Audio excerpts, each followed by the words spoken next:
ಮಾಡಿ ರೆಡಿ ಬರಲಿ ಬರ್ರಿ ಸರ್ ತಡೀರಿ ಬಸ್ ಹೋಗಲಿ ಸೇಫ್ಟಿ ದುಡ್ಡು ಕೊಡೋಕ್ಕೆ ಇಲ್ಲ ಇಲ್ಲ ಅವರು ಹೌದು ಗೊತ್ತಿಲ್ಲ ಅವ್ರನ್ನ ಕೇಳೋಣ ಅಣ್ಣನ ಗೊತ್ತಾಗತ್ತಾರ ಕೇಳೋಣ.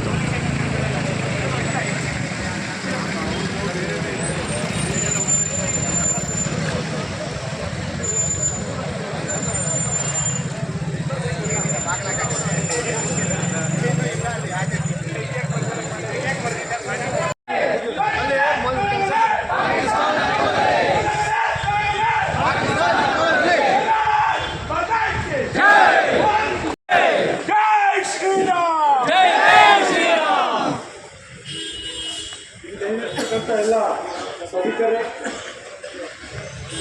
ಇವತ್ತಿನ ದಿನ ಭಾಳ ತುರ್ತಾಗಿ ನಾವು ಈ ಒಂದು ಅಣ್ಣನ ಸಭೆಯ ಕಾರ್ಯಕ್ರಮವನ್ನು ಹಮ್ಮಿಕೊಂಡಿವಿ. ಆದರೂ ಸಹ ನಮ್ಮ ನಿರೀಕ್ಷೆಗೆ ಮೀರಿ ನಮ್ಮ ಮಹಿಳೆಯರು, ಪತ್ರಿಕೆಯವರು ಎಲ್ಲರಿಗೂ ಸಹ ನಮ್ಮ ಸಾಂಘಿಕ ಒಕ್ಕೂಟಗಳ ಪರವಾಗಿ ಸ್ವಾಗತವನ್ನು. ಈ ಸಭೆಯನ್ನು ಉದ್ದೇಶಿಸಿ ಅನೇಕ ಮಹನೀಯರು ಮಾತನಾಡಲಿದ್ದಾರೆ. ಮೊದಲನೇದಾಗಿ ಇದು ನಾವು ಮಾಡಿರ್ತಕ್ಕಂಥ ಒಂದು ತುರ್ತು ಸಭೆ, ಸಾಂಕೇತಿಕ ಸಭೆ. ಇದು ಇನ್ನೂ ಬೃಹತ್ ಹೋರಾಟ ಎಲ್ಲ ಭಾಳ ಮುಂದಿದೆ. ಅದಕ್ಕೆ ನಾವು ಪ್ರತಿಯೊಬ್ಬರಿಂದ ಸೇರಿರ್ತಕ್ಕಂಥದ್ದು ಭಾಳ ಒಬ್ಬೊಬ್ಬರು ಕರ್ಕೊಂಬಂದ್ರೆ ಒಂದು 10,000 ಜನ ಆಗುತ್ತೆ. ಭಾರತ ರಾಷ್ಟ್ರೀಯ ಸಮಸ್ಯೆ ಇರ್ಬೋದು, ಮಾನವೀಯತೆಯ ಸಮಸ್ಯೆಯಿಂದ ಒಂದು ಸತ್ತಿದ್ರೆ ನಾವು ಇಡೀ ಸಾಗರ ಒಂದು ವಾರಗಟ್ಟಲೆ ಬಂದು ಮಾಡಬೇಕಾದಂಥ ಪರಿಸ್ಥಿತಿ ಆಗ್ತಿತ್ತು. ಅದು ಮೃತರ ಆದಂಥವರಿಗೆ ಯಾವ ರೀತಿ ಆಗಿದೆ ಅನ್ನೋದು ಇನ್ನೂ ಒಳ್ಳೆಯದೇ ಆಗೋದಕ್ಕೆ ಟಿ ವಿಯಲ್ಲಿ ಇರ್ಬೋದು, ಮಾಧ್ಯಮದಲ್ಲಿ ಇರ್ಬೋದು, ಯಾವ್ಯಾವ ರೀತಿ ಅವರು ಹಿಂಸೆ ಮಾಡಿ ಬಂದರು ಅನ್ನೋದಕ್ಕೆ ಗೊತ್ತಾಗ್ತದೆ. ಆದ್ದರಿಂದ ಈ ಒಂದು ಅಮಾನವೀಯ ಘಟನೆಯನ್ನು ಖಂಡಿಸುವ ಉದ್ದೇಶದಿಂದ ತುರ್ತಾಗಿ ನಾವು ಇವತ್ತಿನ ದಿವಸ ಅಣ್ಣನ ಸಭೆಯನ್ನು ತಮ್ಮೆಲ್ಲರ ಸಹಕಾರದಿಂದ ನಾವು ಮಾಡ್ತಾ ಇದ್ದೇವೆ.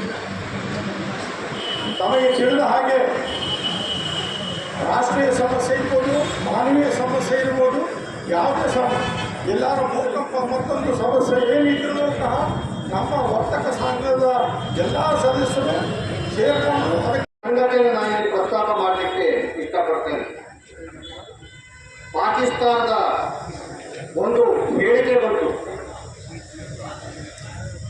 ಭಾರತ ದೇಶದಲ್ಲಿ ಇವತ್ತು ಕಾರಣವನ್ನು ಅವರು ಹೇಳ್ತಾರೆ. ಒಂದು ಕ್ರಾಂತಿ ಮತ್ತೊಂದು ಹೇಳ್ತಾರೆ. ಪ್ರಾಯಶಃ ನಾವೆಲ್ಲರೂ ಗಮನಿಸಿ ಪಾಕಿಸ್ತಾನದ ಬಗ್ಗೆ ನಮ್ಮ ದೇಶದಲ್ಲಿ ಇರುವಂತ ಒಬ್ಬ ರಾಜಕಾರಣಿ ಹೇಳ್ತಾರೆ, ಒಂದು ಪಕ್ಷಕ್ಕೆ ಅದು ಶತ್ರು ದೇಶ ಆಗಿರ್ಬೋದು, ಮತ್ತೊಂದು ಪಕ್ಷಕ್ಕೆ ಅದು ನೆರೆ ರಾಷ್ಟ್ರ ಅಂತ ಹೇಳುವ ಮಾತನ್ನು ಹೇಳ್ತಾರೆ.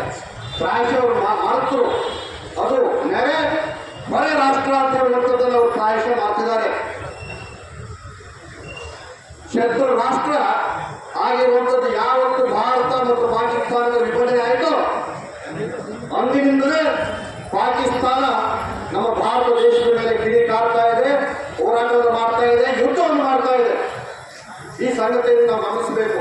ಶತ್ರುಗಳಂತ ನಾವು ಶತ್ರುಗಳಂತೇಳಿ ಹೇಳಬೇಕಾಗ್ತದೆ, ಆದರೆ ಎರಡನೇ ಮಾತಿಲ್ಲ. ನಾವು ಅದನ್ನು ಗಟ್ಟಿಯಾಗಿ ಯಾವತ್ತು ಹೇಳ್ತೇವೋ ಇಲ್ಲಿ ನಮ್ಮಲ್ಲಿ ನಾವು ರಾಜಕಾರಣ ಮಾಡುವಂತ ಅಗತ್ಯ ಇಲ್ಲ. ಒಂದು ಮಾರ್ಗ ಇಡೀ ದೇಶದ ಇದಕ್ಕೆ ಸಂಬಂಧಪಟ್ಟಂತೆ ಪ್ರತಿರೋಧಗಳು ವ್ಯಕ್ತ ಆಗ್ತಾ ಇದೆ. ಮುಸಲ್ಮಾನರು ಒಂದಷ್ಟೇ ನಾವು ಪ್ರತಿಭಟನೆಯನ್ನು ಮಾಡ್ತಾ ಇದ್ದಾರೆ, ಕ್ರೈಸ್ತರು ಒಂದಷ್ಟೇ ಪ್ರತಿಭಟನೆ ಮಾಡ್ತಾ ಇದ್ದಾರೆ, ಬಜರಂಗ ದಳದವರು ಒಂದಷ್ಟೇ ಪ್ರತಿಭಟನೆಯನ್ನು ಮಾಡ್ತಾ ಇದ್ದಾರೆ, ಬಿಜೆಪಿಯವರು ಪ್ರತಿಭಟನೆ ಮಾಡ್ತಾ ಇದ್ದಾರೆ. ಆದರೆ ಒಂದು ಸಂಗತಿ ತಿಳ್ಕೋಬೇಕು, ನಾವೆಲ್ಲರೂ ಭಾರತೀಯರಿಗೆ ಒಂದು ಸಂಗತಿಯನ್ನು ತಿಳ್ಕೋಬೇಕು. ನಾವು ನಿಮಗೆ ಬೇಡದಂತೆ ನಾವೆಲ್ಲರೂ ಭಾರತೀಯರು ಸೇರಿ ಈ ಒಂದು ಪ್ರತಿಭಟನೆಯನ್ನ ತಾಲೂಕು ಹಳ್ಳಿಗಳಲ್ಲಿ ಪ್ರತಿಭಟನೆಯನ್ನು ಮಾಡಿದಾಗ ಮಾತ್ರ ಈ ಉಗ್ರವಾದಕ್ಕೆ ನಾವೊಂದು ಅರ್ಥವನ್ನು ಕೊಡಬಹುದು. ಇದರ ವಿರುದ್ಧದ ಹೋರಾಟಕ್ಕೆ ಒಂದು ಬಲವಾದ ಶಕ್ತಿ ನಮ್ಮ ಕೇಂದ್ರ ಸರ್ಕಾರಕ್ಕೆ ಖಂಡಿತವಾಗಿ ಬರ್ತದೆ. ಬೇರೆಯಾಗಿ ನಾವು ಹೋರಾಟ ಮಾಡೋದು ಬೇಡ, ಒಂದು ಕಡೆ ಬೇರೆಯಾಗಿ ನಾವು ಹೋರಾಟ ಮಾಡೋದು ಬೇಡ. ಎಲ್ಲರಿಗೂ ಕರೆಯನ್ನು ಕೊಡ್ತಾ ಇದ್ದೇನೆ. ಇವತ್ತು ಸಾಂಘಿಕ ವರ್ತಕರ ಸಂಘದಿಂದ ಇವತ್ತು ನಾವು ಹೋರಾಟವನ್ನು ನಾವು ಹಮ್ಮಿಕೊಂಡಿದ್ದೇವೆ. ಆದರೆ ಮಲ್ಲಿಕಾರ್ಜುನವರು ಒಂದು ಮಾತನ್ನು ಬಹಳ ಚೆನ್ನಾಗಿ ಹೇಳಿದರು, 16,000 ಸೇರಬೇಕು ಅಂತ ಹೇಳಿ. ಇದು ಮುಂದಿನ ದಿನಗಳಲ್ಲಿ ಸತ್ಯದಲ್ಲೇ ಸಾಂಘಿಕ ವರ್ತಕರ ಸಂಘದಿಂದಲ್ಲ, ಸಾಂಘಿಕ ಸಾಗರದಿಂದ ನಾವೆಲ್ಲರೂ ಸೇರಿ ಒಂದು 25,000 ಸೇರಿ ಹೋರಾಟವನ್ನು ಮಾಡಬೇಕು. ಇಡೀ ದೇಶಕ್ಕೆ ಒಂದು ಸಂದೇಶವನ್ನು ಕೊಡಬೇಕು. ಸಾಗರದಲ್ಲಿ ಸಾಗರೋಪಾದಿಯಾಗಿ ಭಾರತೀಯರು, ರಾಷ್ಟ್ರಪ್ರೇಮಿ ಭಾರತೀಯರು ಸೇರಿದ್ದಾರೆ. ಸೇರಿ ಈ ಹೋರಾಟಕ್ಕೆ ಒಂದು ಚಾಲನೆ ಕೊಡ್ತಾ ಇದ್ದೇನೆ. ಅದು ದೇಶದ ಮೂಲೆಯನ್ನು ಸಾಯು ಪ್ರತಿಧ್ವನಿ ಆದಾಗ ಮಾತ್ರ ನಮ್ಮ ಹೋರಾಟಕ್ಕೆ ಒಂದು ಶಕ್ತಿ ಸಿಗ್ತದೆ ಬಂಧುಗಳೇ.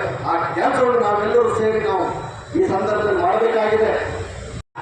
ಹಿಂಬಾಗಿಲಿಂದ ಬಂದಿರತಕ್ಕಂತ ಹೇಳಿ ಉಗ್ರಗಾಮಿಗಳು 26 ಜನರ ಪ್ರಾಣ ಪಕ್ಷಿಯನ್ನ ಹಾರಿಸಿದ್ದಾರೆ.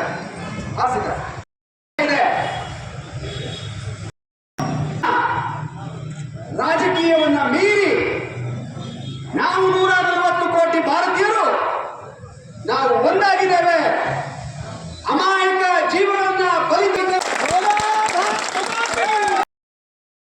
ಯೋಚನೆ ಮಾಡಿ ನಾಗರಿಕರ ಜೊತೆಗೆ ಸೇರಿ ಇಡೀ ರಾಷ್ಟ್ರಕ್ಕೆ ಮಾದರಿ ಆಗ್ತಕ್ಕಂಥ ಮೌನ ಮೆರವಣಿಗೆ ಜಾಗೃತ ಸಭೆಯನ್ನ ನಮ್ಮೂರಿನ ವರ್ತಕ ಸಂಘದವರು ಆಯೋಜನೆ ತಮ್ಮ ಕೊಟ್ಟಿದೆ. ಸುದೀರ್ಘವಾದ ಮಾತಾಡಕ್ಕೆ ಹೋಗಲ್ಲ, ಆದರೆ ಮನುಷ್ಯ ವರ್ತಕರ ಸಂಘ ತಗೊಂಡಾಗ ನೀವು ಇದಕ್ಕೂ ಹೆಚ್ಚಿನ ಸಂಖ್ಯೆಯಲ್ಲಿ ಭಾಗವಹಿಸಿ ವರ್ತಕರ ಸಂಘಕ್ಕೆ ಸಹಕಾರವನ್ನು ಕೊಡ್ತೀರಿ ಅನ್ನೋ ನಿರೀಕ್ಷೆಯಲ್ಲಿ ನಾ ಈ ಮಾತನ್ನ ಮುಗಿಸ್ತಾ ಇದ್ದೇನೆ. ಹಾಗೆ ಸಂಘ ಗಣಪತಿ ಸುರಗೋಡು ಮೊನ್ನೆ 22ನೇ ತಾರೀಕು ಬೆಳಗಾಂನಲ್ಲಿ ಆದಂತ ಹೀನಾಯ ಕೃತ್ಯವನ್ನು ಖಂಡಿಸಿ ನಾವು ವರ್ತಕರೆಲ್ಲ ಸಾಂಘಿಕವಾಗಿ ಇವತ್ತು ಒಂದು ಪ್ರತಿಭಟನೆಯನ್ನು ಮತ್ತು ಖಂಡನಾ ನಿರ್ಣಯವನ್ನು ಹಮ್ಮಿಕೊಂಡಿದ್ದೇವೆ. ಇದು ಏನಾಗಿದೆ, ಈಗ ಬರೀ ರಾಷ್ಟ್ರೀಯ ಒಂದೇ ಅಲ್ಲದು ಅಂತಾರಾಷ್ಟ್ರೀಯ ಪಿಡುಗಾಗಿ ಪರಿಣಮಿಸಿದೆ. ಇದ್ರ ಬಗ್ಗೆ ಬಹುಶಃ ಪ್ರಪಂಚಾದ್ಯಂತ ಎಲ್ಲಾ ಬಲಿಷ್ಠ ರಾಷ್ಟ್ರಗಳು ಒಗ್ಗಟ್ಟಾಗಿ ಭಾರತ ದೇಶವನ್ನು ಈಗಾಗಲೇ ಬೆಂಬಲಿಸಿದ್ದಾವೆ. ಮುಂದಿನ ದಿನಗಳಲ್ಲಿ ಕಠಿಣಾತಿ ಕಠಿಣ ಕ್ರಮಗಳನ್ನು ತಗೊಂಡು ಇದನ್ನ ಬುಡ ಸಮೇತ ಕಿತ್ತಾಕ್ಬೇಕು ಅಂತ ಹೇಳ್ತಕ್ಕಂಥದ್ದೇ ನಮ್ಮ ಇವತ್ತಿನ ಈ ವರ್ತಕ ಸಂಘದ ಒಂದು ಅಭಿಪ್ರಾಯ. ಹಾಗಾಗಿ ನಾವು ಸಾಗರದ ಉಪವಿಭಾಗಾಧಿಕಾರಿ ಮೂಲಕ ಒಂದು ಖಂಡನಾ ನಿರ್ಣಯವನ್ನು ಪ್ರಧಾನಮಂತ್ರಿಗಳ ಗಮನಕ್ಕೆ ಕಳಿಸ್ತಾ ಇದ್ದೇವೆ. ಇದಕ್ಕೆ ನಮ್ಮ ಎಲ್ಲ ವರ್ತಕರು, ಎಲ್ಲ ಸಂಘ ಸಂಸ್ಥೆಗಳು ಹಾಗೂ ಸಾಗರದ ಎಲ್ಲ ಉದ್ಯಮಿಗಳು ಕೂಡ ಸಹಕಾರ ಕೊಟ್ಟಿದ್ದಾರೆ. ಅವರಿಗೆಲ್ಲರಿಗೂ ಧನ್ಯವಾದಗಳು. ಹಾಗೂ ಕೂಡ ಇಂಡಸ್ಟ್ರಿಯಲ್ ಏರಿಯಾದಲ್ಲಿ ಇರ್ತಕ್ಕಂಥವ್ರು ಕೂಡ ನಮಗೆ ಕೊಟ್ಟಿದ್ದಾರೆ. ಎಲ್ಲಾ ಮಾಧ್ಯಮದವರಿಗೆ, ಮೊದಲನೇದಾಗಿ ಎಲ್ಲಾ ಮಾಧ್ಯಮದವರಿಗೂ ಕೂಡ ನಾವು ಹೃತ್ಪೂರ್ವಕವಾದ ಧನ್ಯವಾದಗಳನ್ನು ನಮ್ಮ ವರ್ತಕರ ಸಂಘದ ಪರವಾಗಿ ಸಲ್ಲಿಸ್ತಾ ಇದ್ದೇವೆ. ಸಾಗರ ವರ್ತಕ ಸಂಘದಿಂದ ಈ ಒಂದು ಖಂಡನಾ ನಿರ್ಣಯ ಕೈಗೊಳ್ಳಬೇಕು ಅಂತ ಹೇಳಿ ಮೊನ್ನೆ ನಿರ್ಧಾರ ಮಾಡಿದ್ವಿ. ಕೇವಲ 24 ಗಂಟೆಲೆ ಈ ನಿರ್ಧಾರ ನಮ್ಮ ವರ್ತಕರ ಸಂಘದ ಅಧ್ಯಕ್ಷರಾದ ಯುಜೆ ಮಲ್ಲಿಕಾರ್ಜುನ ಕ್ರಮ ಕೈಗೊಂಡ್ರು. ಆಮೇಲೆ ನಾವೆಲ್ಲ ಸೇರಿ ಪ್ರತಿ ಅಂಗಡಿಗಳಿಗೆ ಹೋಗಿ ಮನವಿ ಮಾಡ್ಕೊಂಡ್ವಿ. ಮಧ್ಯಾಹ್ನ 1 ಗಂಟೆವರೆಗೂ ತಾವು ಸಹಕಾರ ಕೊಡಿ, ಬಂದ್ ಮಾಡಿ, ಈ ದೇಶಕ್ಕೋಸ್ಕರ ನಾವೊಂದು ಸೇವೆ ಮಾಡೋಣ ಅಂತ ಹೇಳಿ ಇದ್ ಮಾಡಿದ್ವು.